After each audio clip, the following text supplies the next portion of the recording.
So you're deep within a cave system. Yeah, I cast Fireball at the demon in the cave. But you don't know. All right. I'm Kourtney. And I'm Sean. And this is a GM's Toolbox.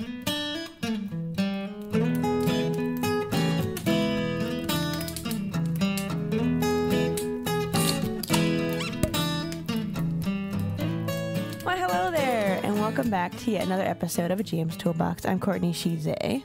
And I'm Sean.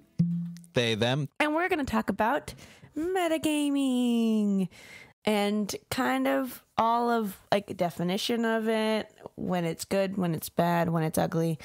And yeah, metagaming. We talked about this before though, right? I'm positive that we've mentioned this during the players episodes and stuff like that. Yeah. And so, like, why is it important to have a full-on episode just based around metagaming? I think it's important because metagaming is a complex and complicated concept, and there are varying different levels of metagaming. And more importantly, we mention it a lot. Not like we mentioned session 0, drink, but we mention it a lot. So I just, I figured since we talk about it so much, we might as well dedicate a good chunk of time and just go through all the little pieces. And maybe I'm wrong and this will be a 15-minute episode, in which case, well, yeah, you think we just talked about pie for the past hour, so I don't think this will be 15 minutes. What's the definition of metagaming? That's an excellent question, Cam. Why, thank you for asking.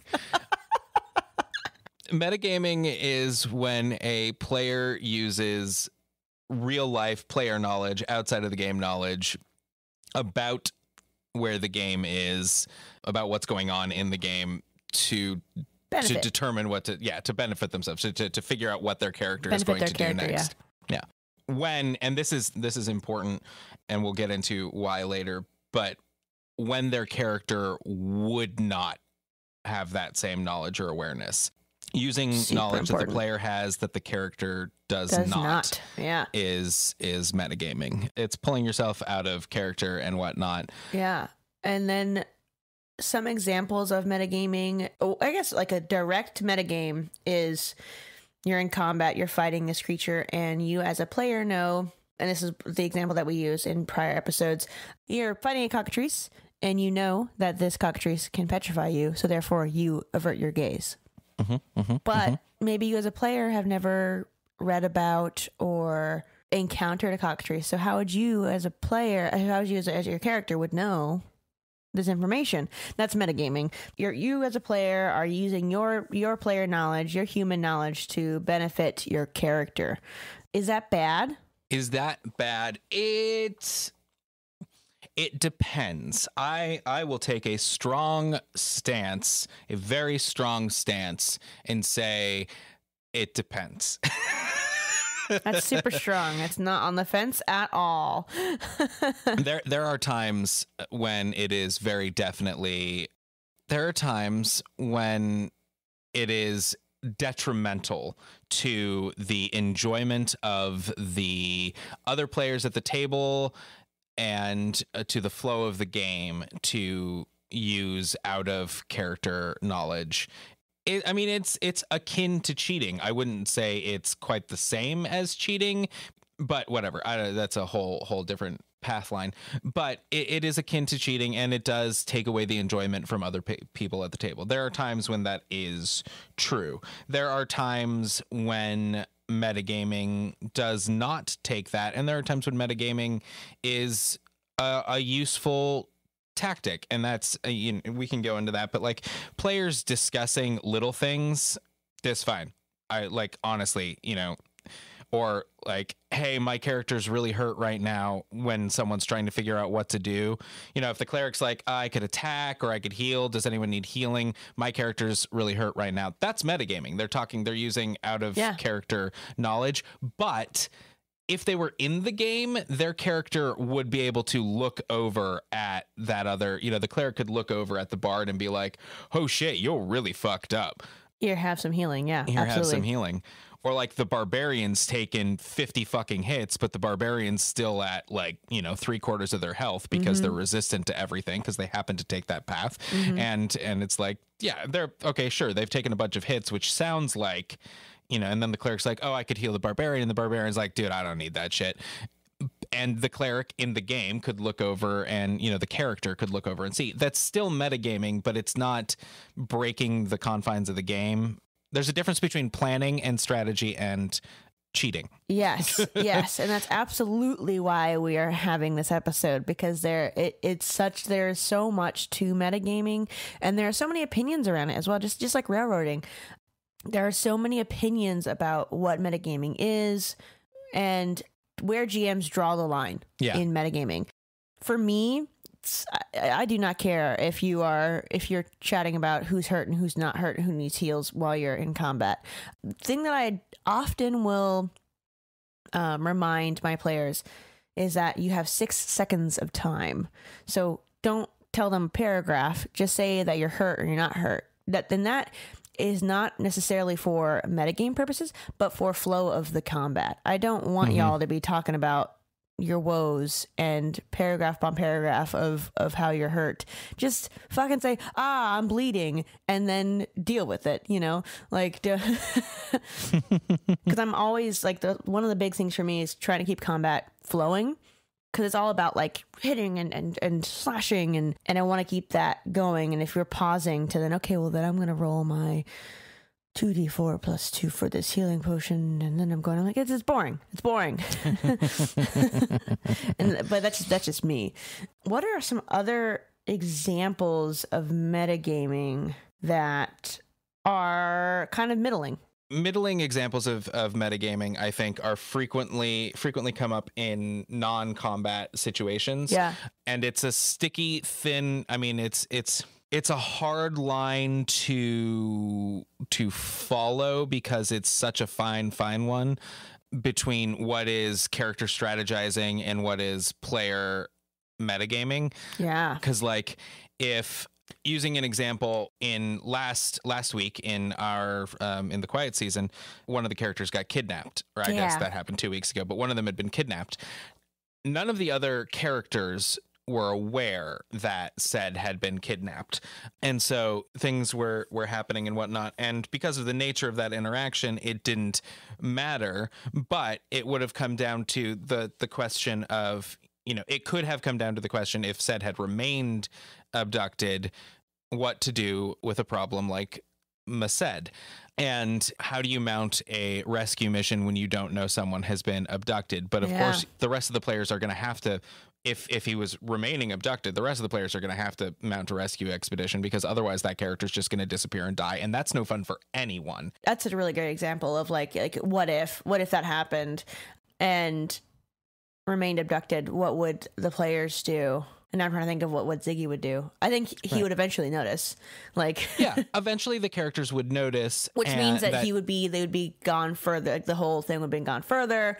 They would have been taken deep within, like, it's a sewer system, and we would then have to figure out, well, we heard that he was going to Gambles. We have to go down to this area. Which place did he go to? Like, and that would have been really fun. Yeah, because like, you know, us as players know exactly where he is, but us as characters do not. So then you have to ask those questions to yourself. You can't just be like, well, I know said, so he went to this exact place, and then he went down here, and I bet he talked to this people at this table. It's like, no, you don't know all the information because you weren't with him.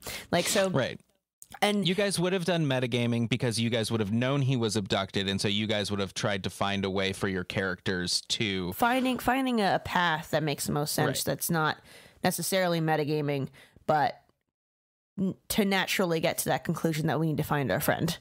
Yeah. So it starts with a metagame. There's always going to be metagaming because it is a game. Always. You're chatting with your players. You're chatting with your friends. Those players are not their character. You are not your character. You are playing your character. It is still a game. So there is always going to be a meta level to that.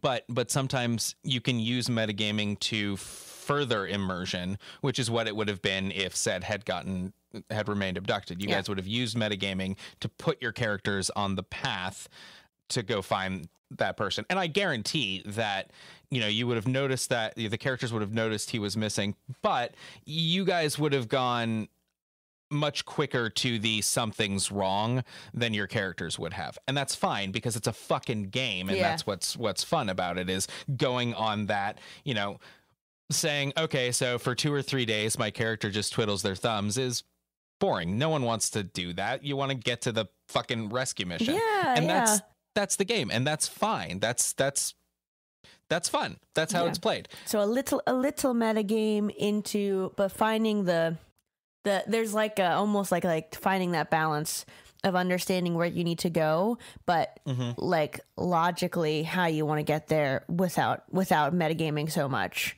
My hand is sticky. Why is my hand sticky? Do you wanna stat that?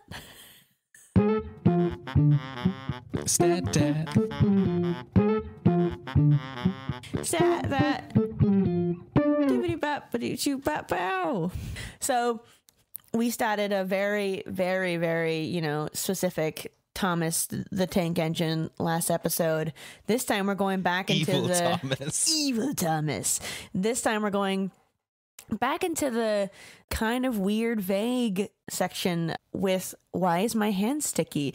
The line of thought, just for anyone who was curious, I was thinking about the vague line of thought. And then I was like, what are some things that happen to you when you're going about your life? Like deja vu, that sort of thing. We've already done that. And I'm like, there are times when my hand is sticky and I don't know why. Is there a way that we can stat this? And so I literally, in our talking points, and for our stat that section, I just put the question, why is my hand sticky? And apparently Sean thought that was very funny. I cackled. I truly cackled. Yeah, I had completely forgotten that's what we were statting. That got me completely by surprise today. Why is my hand sticky? Yeah, why is your hand sticky? So, okay, the first thing that comes to mind for me is children, because children somehow always have jam hands. Yeah, they do. To quote, I think that's Eddie Izzard, they're always fucking sticky. It's just big ups to all you people who have children. Live your bliss. That is disgusting. I absolutely agree with you. And I have a child. Like, shit is nasty. They're just sticky. So given that children are the thing that comes to mind for me, and because I am one of those darker queers, and because children are what make hands sticky so much anytime I have to babysit or anything like that, ghost children. Dead babies. Oh my God. That's why your hand's sticky. Dead babies. That's why your hand is sticky. Yeah. Your hand's sticky because ghost children are coming up and they just, maybe you don't notice them. Maybe they don't make a whole thing. Maybe they can't quite, interact fully with the world. Maybe they're stuck in the ethereal plane or whatever, but they just want to hold your hand. They need some comfort. Oh. And they're like, you know what? Maybe I need a parent, so maybe you could come back with me. And you're lucky in that they've never managed to grab hold of you and pull you into their little plane. Dude, this is so cool. Okay, I love this. I love it. Okay. So then let's talk about why they're dead, how they got there, how they got to being dead. Because I don't want. This is Cam buffing out the sharp edges of dark whimsy that is Sean. So you are the dark, I am the whimsy. Let's get together. And let's figure it out. So, like, why are they dead? Why are they dead? And why are they stuck? And yeah, let's start there. Why are they dead? Why are they stuck? You're going for buffing out my edges, so maybe you should handle the why are they dead I'll bit. Answer that. But we can talk about why they're stuck. But what type of death do you imagine would bring a child to this place where they can't? And they want a guardian. Yeah. It's a lot of dark stuff happening in my brain right now. You're not Sean. Why are they dead? Why are they dead? So they want a guardian. Yeah. So they're there's probably a little bit of fear, maybe not like fear, but they're scared. They're feeling alone, but not necessarily like murdered. You know, we don't have to go to murdered children. No. We can in fact stay away from murdered children. That's sad. Why don't we blanket? We go untimely death. Yeah. Untimely death of humans under the age of 10. Yeah. Right. Whatever it was. They got sick, they got lost, you know, something very happened. sad happened. And that's all that we need to know about. Yes, it absolutely. There are other darker things that I was going to some dark places in my head, and that's just know where we should be. No, we don't need to be there. There are other creatures that can result from the darker things. A different thought that I had was that these aren't children; that they are a creature that manifests into being a kid. That at first, so that's the whole coaxing of it, right? So like my thought was, they manifest as children. With sticky hands, and all they want is a guardian. And then when they actually do reach in and pull you into the ethereal plane, they reveal themselves as this, you know, fucking creepy ass thing. That was my other thought. I mean, that's fun too. Yeah, that is also fun. But some of me really wants this to be a dead child that just wants a guardian, because it just is creepy. It's creepy to me to like. It's creepy, and I love that. Yeah, it's creepy. It's kind of sad. It's a lot like Death House, the introductory adventure for Curse of Strahd. Mm-hmm. It's a couple of kids who are looking for help. Or there's I don't remember if this is an official one shot or if it's something I remember reading. I wish I could remember who wrote it, because I'm pretty sure it's a third party thing, and I'd love to shout out the creator. But it's a child who's actually a doll but doesn't realize they're a doll. Oh, cool. Looking for help, and then you have to go in and go through their parents' workshop and all that, but they're actually like a flesh golem, if I recall correctly, and I probably don't. But anyway, so it's like that. It's just sort of melancholy. Yeah. You know, that's the thought that I have, is it's a melancholy type thing, as opposed to a terrifying or creepy as fuck. Yeah, absolutely, but not tragic. Melancholy. So figured out why. What was my other question? Why are they stuck? Yeah. Why are they still there? Why are they stuck? I mean, something has either trapped them there, or they need a guardian because they're lost and they need help to find their way home. Have you ever seen Dead Like Me? It's a great show. My wife has watched it. Great show. I have like I do with almost every show that she watches, I watch it through her. So I'll as I'm walking in our living room, I'll see her. And I was just thinking in my head, I was like, there's a show like this. Yeah. It's that.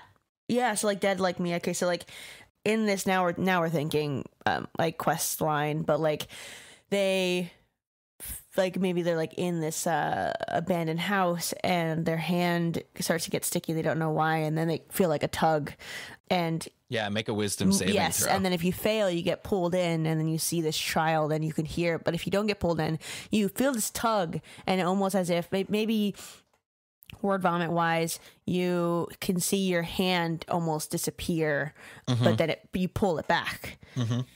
But if you do fail, there's no damage that's taken. You just get pulled in to the ethereal plane, and it's this whole thing. That's cool. That's really neat.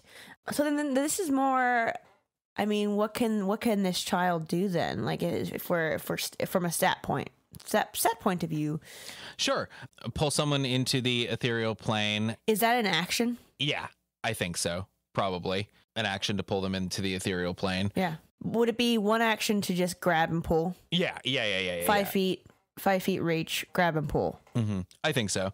Because otherwise they'd have to grapple the hand and whatnot. That's what I'm saying. But if it's my hand is sticky, but there's no real strength from this, 'cause it's a kid. So I would think that it's just that they sort of gained this power because they're stuck. Yeah. And I don't think I don't think it's even a conscious pull necessarily. I mean, that's not a stat thing, but I think they're just sort of they're scared, and so they see someone they think they feel comfortable with, and they just grab the hand, and that's what they're just trying to do. They're just trying to grab that hand for comfort and for a guardian and whatnot, and then as part of that, because they're stuck, it pulls you into the ethereal plane. And if you succeed on that wisdom save and you don't get pulled in, then your hands sticky. Yeah. And it's like, what's going on in this area that I felt this tug? It didn't hurt, but now my hand's sticky, and that's weird. Yeah. I do think that there's probably something that these kids can do that, like psychic damage in some way, shape, or form, whether they use that against like an ethereal scream or whatever. Ooh, that sounds epic. Undead temper tantrum. What is that like? You know, that when they're scared or angry, that they can Oh yeah, do... like using their emotions to... Ooh, that's kind of interesting. I like that, like using their emotions that then maybe those aren't actions. Maybe those are reactions. Yeah. When they're scared, angry, sad. The different emotions can do different things too. So like if they get angry, they can direct that anger and that'll do psychic damage. If they're scared, it's an ambient like fear type thing. Ooh, I love that. Can we specify some of those and figure out kind of what those are? So like for anger, what that would be psychic damage. So imagining in a combat, if this were to happen, like for some reason a player makes this thing angry through, and then we start the initiative order. The child is angry at this player, and they direct this anger. I want to imagine it's some sort of echoing scream that pulses from the ethereal plane, pushes into the material plane, and then hits the player for some sort of psychic damage in this like ethereal scream. Yeah, you feel a wash of pure rage blast over you. Make another wisdom saving throw. Yeah, for half damage sort of thing. Yeah. Yeah. I think no matter what, like that's gonna do damage. You're gonna get hit by it no matter what, but you can save for half. And I definitely think that this can, in the same way that, you know, theoretically ghosts can give you the chills, or, you know, poltergeists can knock shit around, even though it's in this ethereal plane, these emotions still resonate beyond. Yeah. Oh, this is cool. What if the child is scared and it blasts, everyone within a radius needs to make a save against fear, but then they become afraid of the source of the child's fear. Oh, okay. As a way to, in fact, even engender a protector. Like it's a almost like a charm. You know, you're afraid, but you're not afraid of the kid because the kid needs to be protected. You're afraid of what scared the kid. It's sharing its fear. That's awesome. I love that. Yeah. So that's like within 20 feet or whatever radius of the child, wisdom save against fear, but not of the child, but of the source of the child's fear. I love that. That's really cool. What about if it's sad? If it's sad, this is sort of the opposite of how this normally plays out, but I would have that be a charm effect. Yeah, because, you know, when a kid's sad, you want to comfort the kid. Yeah, I mean, I do, and I'm a cold, heartless bastard. Oh, all right. It's a poor, you know, you poor like, kid. No one wants to see a sad child. No. That's awful. So like, if it's sad, again, probably like a 30-foot radius, and it's a charm effect, and you become charmed by this creature and obsessed with making it feel better. Yeah. I love that. I think we should do like maybe 4. So we got mad, we've got sad, we've got scared. Screwed. There are other emotions. Yeah. Happy? Oh, right. Happiness. Right. Happy's a thing. What would happy be? You're going to have to take that one. Fuck you. Okay, so happy, I think it's probably an AoE effect. I think that when a child is happy, at least in my opinion, when a child is happy, it is contagious. Yeah, I agree. In the same way that's sad. Yeah. Whenever a kid is laughing in my workplace, I can't help but laugh and smile because and it's across the store. I can hear that kid enjoying themselves, and it's fun to hear that, and that makes me happy. And that's from across the store. So I want to feel like everybody that hears this happy kid. I don't know, maybe like gets like a D4 of HP, or there's a euphoric quality to this like wave of energy. Bless spell. Yeah. But not concentration. Like bless spell for 1 round. Yeah. Yeah. Yeah. That's cool. I like that. Yeah. Often here at the Arcanery, when we are statting shit, we are statting some weird things that we've never encountered before. And we're trying to wrap our brain around what that would mean for, you know, if we were to plop this into a D&D 5e campaign. And happiness tends to not be something that we stat. We are of the dark whimsy. I definitely do want to make some merch that just says dark whimsy. But is there anything else that we want these children to have? I really like the idea that they don't make attacks necessarily. They respond to their environment. I love that. Yeah.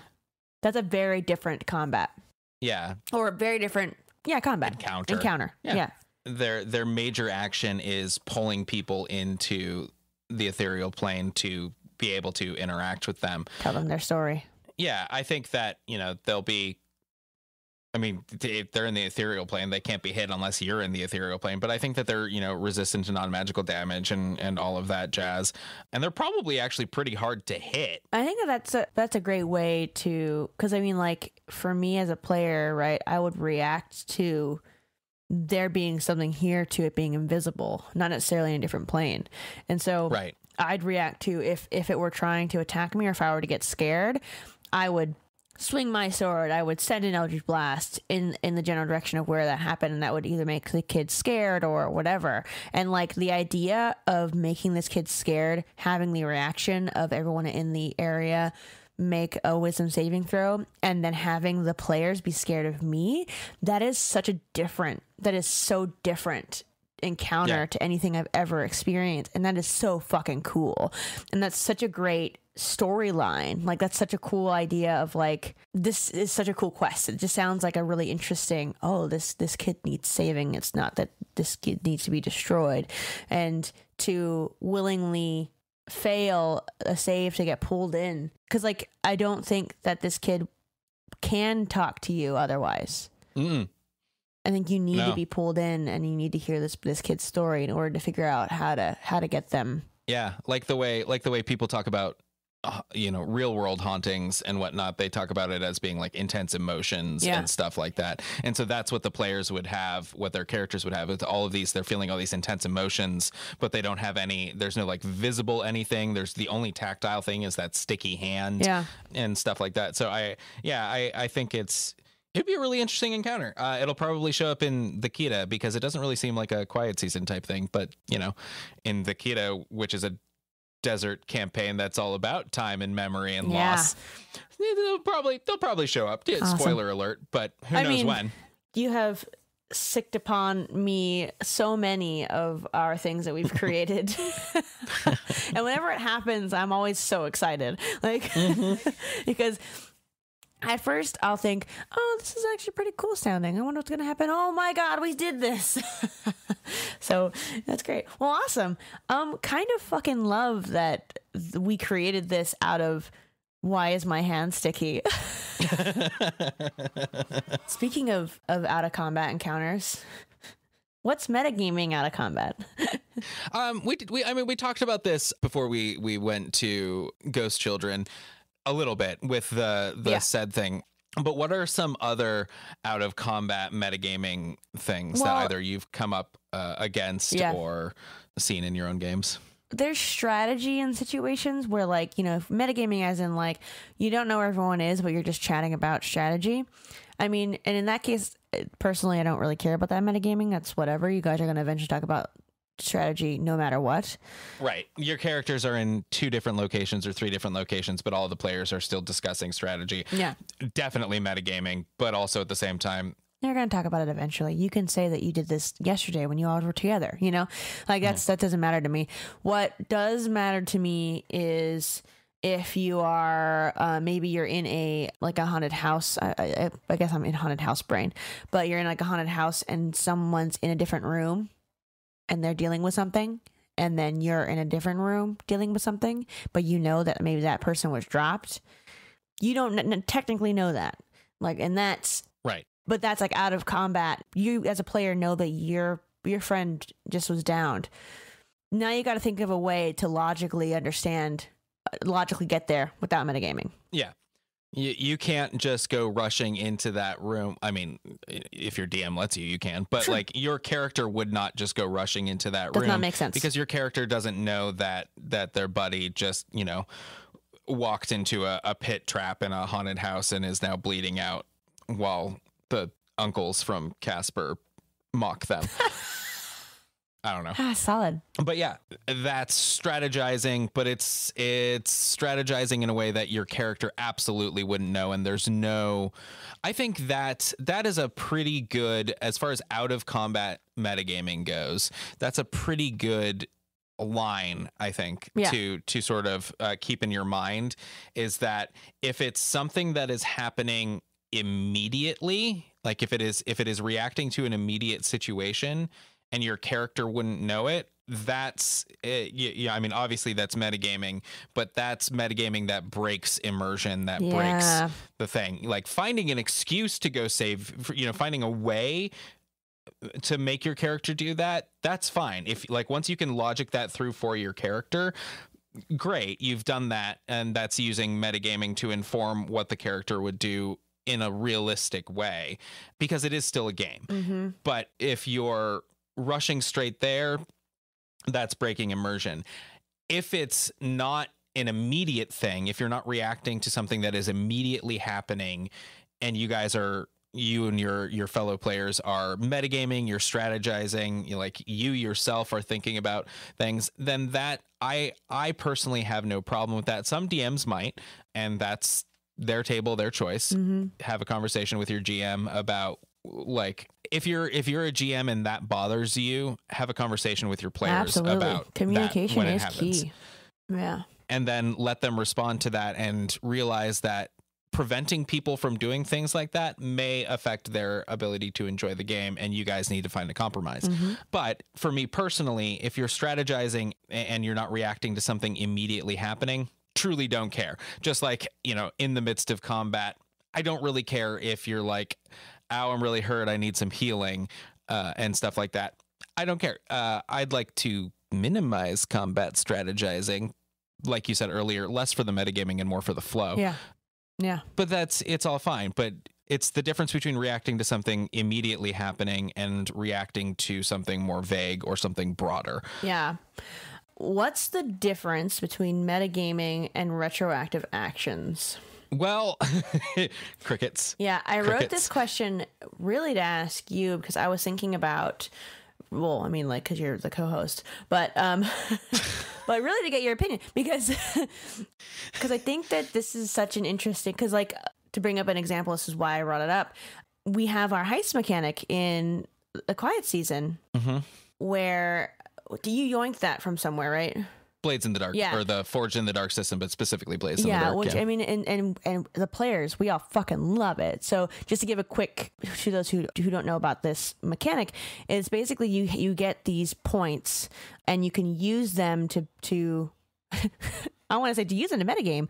It's that way. So you get these points and you get them by, Sean basically awarded us a point each for basically talking through a general plan. So then when you're going through the heist, quote unquote, big quotes, heist, because it really doesn't matter what you're doing. We really want to apply this to everything because it's such a delightful mechanic. When you're going through your heist, you have your 1 point. You're going through a situation and you're like, fuck, it would have been really good if we did this thing. And you can use up your point. And then for us, what we ended up doing was we used up the point and then we role played creating the situation, and we role played doing it, and then we back into real time, and then we had the thing that we needed by using that point. And that is a mixture of metagaming and retroactive actions, right? I mean, it is metagaming, but it is metagaming that is tacitly approved. Mm-hmm. It is a mechanic that exists in order to allow metagaming. And the reason that I yoinked that from Blades in the Dark is because the Forged in the Dark system does that. They have other mechanics that allow their players to do that more often than you guys can. But that's because that's a different system. But the reason I yoinked that is because one of the things that system is built around is the idea that heists are really cool in the movies, but planning heists in games like D&D is kind of boring because it takes so much time, and it takes a lot of time. You go through so much just to think about every possible scenario, and it's like if you're meeting up once a week, you're spending like a month, a real time month to figure out what you're gonna do. In reality, it's far better to spend a session chatting about and prepping, and then the next session you have your heist points and you go about the heist. Right. I love it. And then it cuts to the action faster. And also the exciting things about heist movies is the surprise twists that happen. Yeah. And that's what that mechanic in Forged in the Dark allows you to live out, is the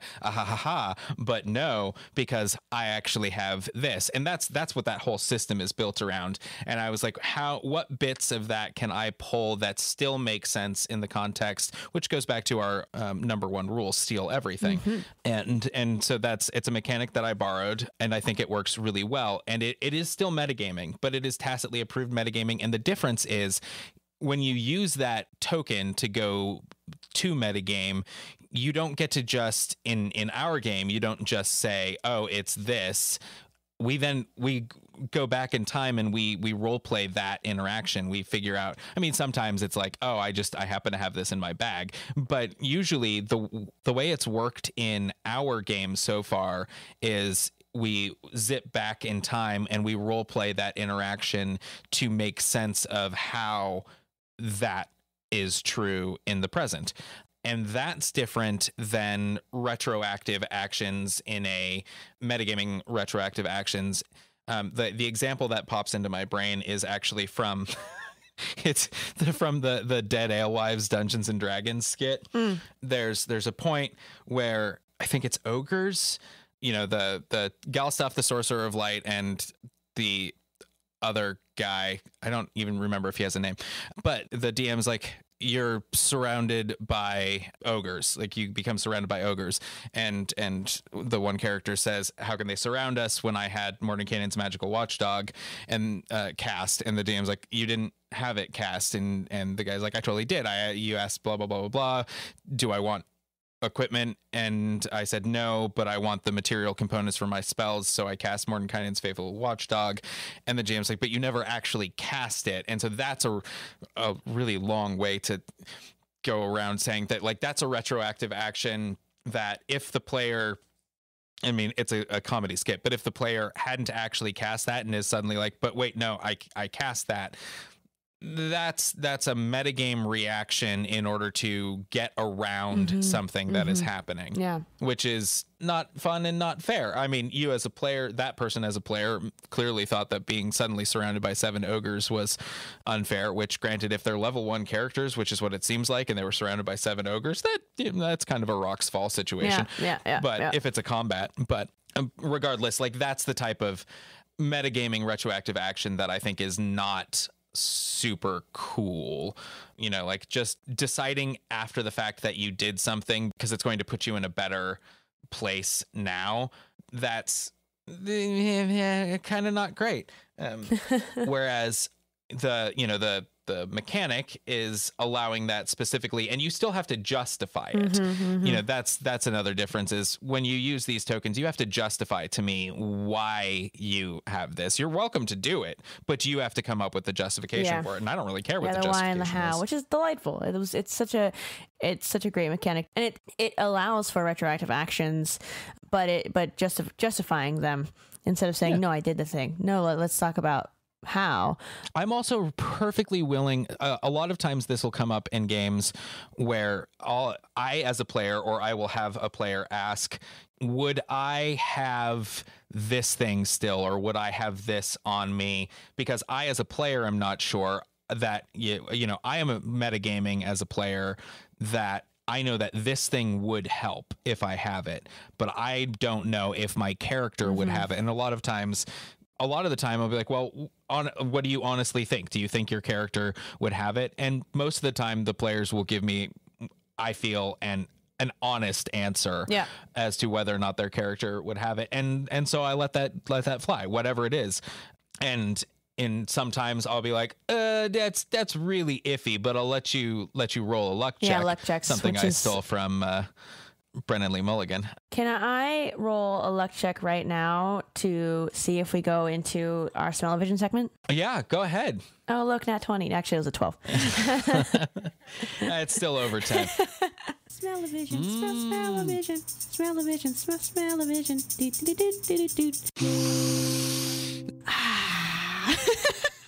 Hello. We're gonna smell. Well, today, I don't know where my head was when I was writing the notes for this, but I was like, I want to walk down Main Street in Disneyland, and I want Sean to place me there. So I think it's very simple what I want out of this. But a few points that I'd love from you, Sean, my dear and lovely friend. I want to smell the whatever the fuck it's called, the literal sweet smell. I want you to encapsulate that bakery sweet smell you always smell when you pass by the baking shops. That is it's the fake smell, but it smells so real. What is it called? What, they have a term for it. The smellitizer? Smellitizers. Fast food restaurants do the same thing. Actually, they pump the smell. They've got vents set up to pump the smells into the surrounding area to entice people in. I mean, like, I'm sure Disney has a patent on whatever it is that they use. Man, what if they sold that? They would make millions. Anyways, I want to smell that. I also really want to smell corn dogs. And I really want to smell the Carnation Cafe. And I don't care what it is that you smellitize, but I want to smell the Carnation Cafe, or like breakfast. Like I want to walk down Main Street like in the morning when we just got there. I don't want to smell BO. I want to smell. I want this to be a pleasant experience, Sean. Besides the initiative at the end, that's okay. And I also absolutely want to be surprised as to what in the world is going to attack me in Disneyland. But I want it to be morning time, and I want to be walking down Main Street. That's what I want. Corn dogs and breakfast food. Oh, and of course the smellitizer thing. Yeah. You're just really good at the BO smell, and I just don't want that right now. You know, honestly, I don't remember a lot of, when I think of Disneyland, I don't remember a lot of BO. No, honestly, every now and then you'll walk really close to someone who hasn't bathed in the last year, but for the most part, it's that they do a really good job of maintaining people's experience. Yeah. Which they do rather militantly. Anyway, yeah, okay. So it's really, really early. You've probably, well, okay. So it's your Cam's vacation. So you stay in one of the Disney hotels, one of the hotels on the property, which means you get early access to the park. Yeah. So it's early. What is it? Magic hour? Magic hour. Yeah. And you get to walk into the park. You don't have to fight the lines. There's still a good amount of people because it's all but you don't have to fight the lines or the press that happens when you get there right as the park's officially opening. The air is brisk and clean. You walk through the gates and you sort of wrap around those tunnels past the train, and you see that statue in the center. They've got one of those horse-drawn carriages that are just sort of waiting there for people. And so you smell clean horse, not overworked, sweaty horse, but just that sort of musky animal smell that smells wholesome and Americana. And, you know, you walk past the gallery and apparently you're going to the Right, you walk past the gallery and the Lincoln exhibit, and the Mad Hatter. So there's a little bit of that smell of cloth and stitching as you just get a little close, and it just smells like clean fabric and glue. That hot glue stuff they use to put your name on things. And then, you walk past the Emporium and the magic shop. And then as you get closer, you're walking down past the cinema. I've been to Disneyland a couple of times, clearly. And as you sort of pass the cinema, you start to smell pancakes. Sort of, that dough that's just lightly, not quite frying, but griddling, cooking on the griddle, sweet pancakes, some sweet cream, a little bit of eggs underneath that. And you pass the Carnation Cafe on your left, and you're just these breakfast smells hit you. Waffles caramelizing, crisping in the waffle makers, and eggs Benedict with that, hollandaise sauce. And then that sort of fades into this sugary smell as you walk past the ice cream parlor, which is right after the Carnation Cafe.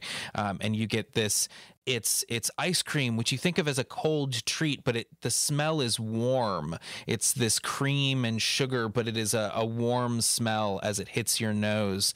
And then caramel and rising cookies in the oven, that fresh baked, not quite out of the oven cookie smell hits your nose as you move from the ice cream parlor past the candy palace and the candy kitchen, and that caramel smell and that cookie smell moves to that smell of taffy, that little bit of salt that hits your nose behind this smell of cinnamon and sugar and caramel and salt from the taffy. And then you're walking forward, and you get just the hint. It's pretty far off in the park, and it's probably actually from the candy place behind you, but you get this. It smells like a donut, this just warm fried dough and powdered sugar melting on it. And that you have like 3 rides you have to go through first, but after those 3 rides, after you've hit Indiana Jones and Pirates of the Caribbean, you are getting yourself a fucking mouse head shaped beignet or 6, because you're at Disneyland, and go off. And you're filled with so much. It smells. It is home. It is comfort. It is Americana without all the bullshit that is actually attached to Americana. Mm-hmm. It is a pure, wholesome experience. And up in front, it's early in the day. It's magic hour. You watch as a little kid goes running past you, squealing with delight as they run up, because Mickey and friends are all standing there at the end of Main Street, right past the what's the bakery cafe?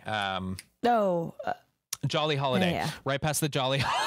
Like, I can see it. My brain can see it. Jesus Christ. I'm a little distressed at how well I remember the names of the Disney. Anyway, right as you're passing the Jolly Holiday, walking up to that statue or walking, and you see the statue of Walt and Mickey standing there with the flower, up on the pedestal with the flowers mm-hmm. around, and all of Mickey and friends are standing down in front, ready to greet the guests. And as this little kid squealing with delight goes running up to them, you're smiling. You sense something like on the side, and as you look to the side, you see there are more of the Disney characters over on your left. You see a couple of the princesses, you see, Captain Hook, and then you look over to the right and you see even more Disney characters. And then you realize that you turn around and your exit has been cut off by all of these Disney characters. And you look, there's nowhere to run as they all begin to converge slowly upon you. And you realize that they don't have any of the handlers with them that they usually do. It's just these characters, and the way they're moving is jerky and strange, and it looks like there's blood coming down from underneath the Mickey helmet, and it's just sort of pouring down Mickey's chest as he comes up to you and says, "Oh, well, I guess it's time to roll initiative." Terrifying. All accurate though. Delightful. I love it. Oh man, I really want a goddamn beignet. I want some Carnation Cafe food. That used to be one of our big stops was Carnation Cafe. Almost if we had the time for it, we would go there first. Yeah. It's such a great place to get delicious breakfast. Okay. How can we as GMs enforce avoiding metagaming when it is for the immediate actions? I like to do that subtly, as subtly as possible. I like to enforce that by starting way earlier, by asking people questions like, what is your character's name? What is your character doing? What is your character thinking? Yeah.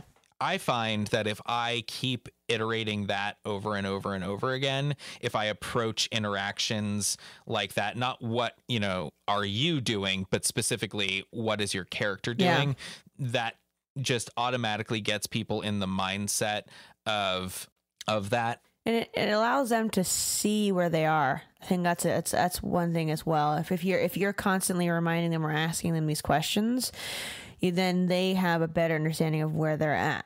And I think that's super smart. That's a really great way of going about it in like a very subtle reminding. That's really smart. Yeah. And if it happens in the moment, I will frequently, because someone will be like, I rush over to the room and be like, you don't know that's happening. You have no idea. Yeah. Why are you rushing into that room? You don't know what's going on. And that usually is enough to get people to be like, oh yeah, well, okay, so I do this. And you don't have to, I do it very off the cuff, very much like I just did, but you don't have to be mean about it. No. Like, don't be a dick, Wheaton's Law. Yeah. Just remind them in whatever way it works for your group. Yeah. For my groups, it's like, what the fuck are you talking about? You don't know that's there. Because a lot of times we're experienced players, and it's just like, what are you doing? Hey, what are you doing? Drop it. Hey, drop it. Drop it. You drop that metagaming. You drop it right now. I said no. And then if you're a player and you want to cut down on metagaming, because maybe you just don't know, or like if you want to know something, but you as a player knows, but your character maybe doesn't, but you want to know that information, you can ask your DM. Just ask them. Ask your GM. Yeah. Hey, would my character know this? And you can give reasons why they would. And then as a GM, I would then do a history check. I would do an intelligence check, an intelligence-based check based around their character that allows them to understand the information. That's what I would do, and as a player, and then as a GM. Yeah, absolutely, for sure. You can always ask, and asking is great, because if the answer is, I really don't see how you could know that. That tells you something about your where you are in the moment, where you are in the game. Yeah. And that gives you a no can also give you a path forward. Exactly. So just ask. Yeah. If you're a player, just don't assume. Don't assume. If it's meta, but just ask. Yeah, and speaking of asking, let's figure out what the fuck the internet wants. What the fuck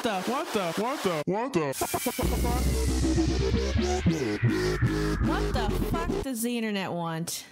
So, in my normal fashion, went into DM's Academy to find out some delightful questions people have about metagaming.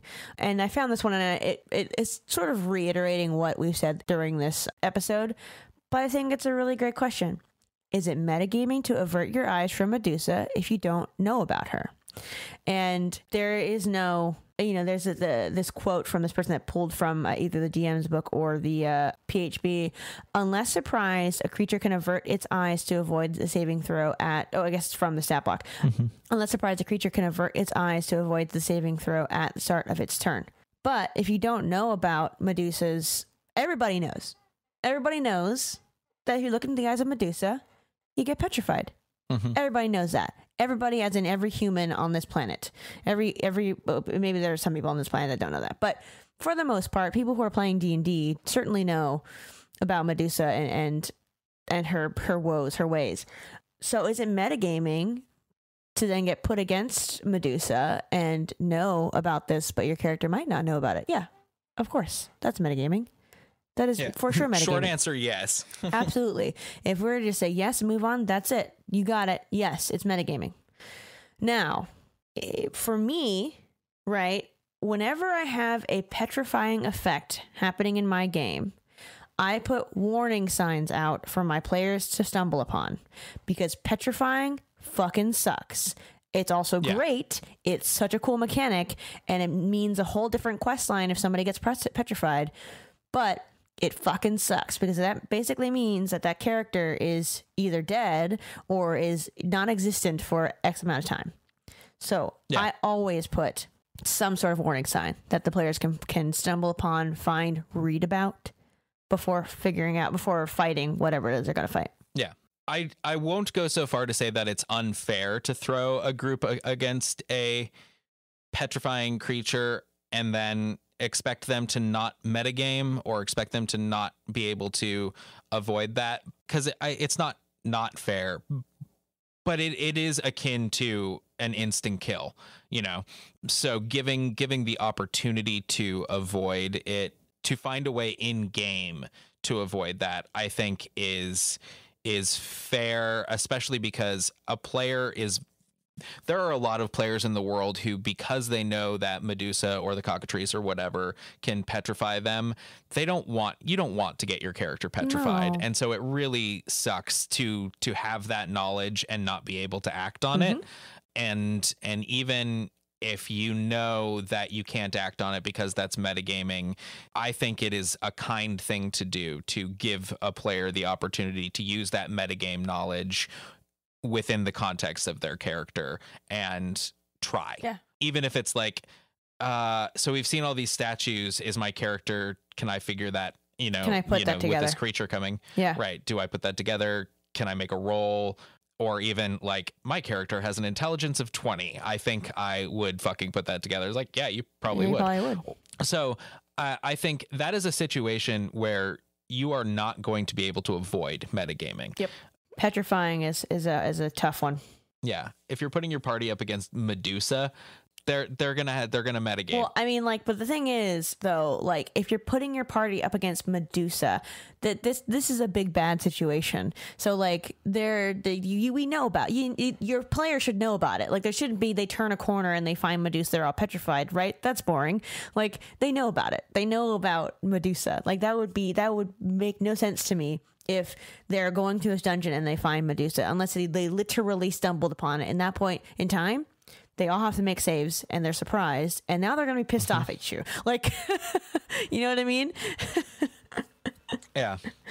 I mean, it's similar to the sea hag. Yeah, the sea hag, with the frightening gaze, but you get multiple chances with the frightening gaze. Or it's similar to the Bodak, which I didn't know about, and I was playing with fire because James pitted me up against that, and because I was looking straight at it. Because I was a gunslinger and I was cocky as fuck, and so I was like, no, I'm not gonna avert my gaze. I'm gonna shoot it on. So he kept asking me for saving throws, and I kept saving them. And then at the end of the combat, he told me what it was, and I'm like, holy no way!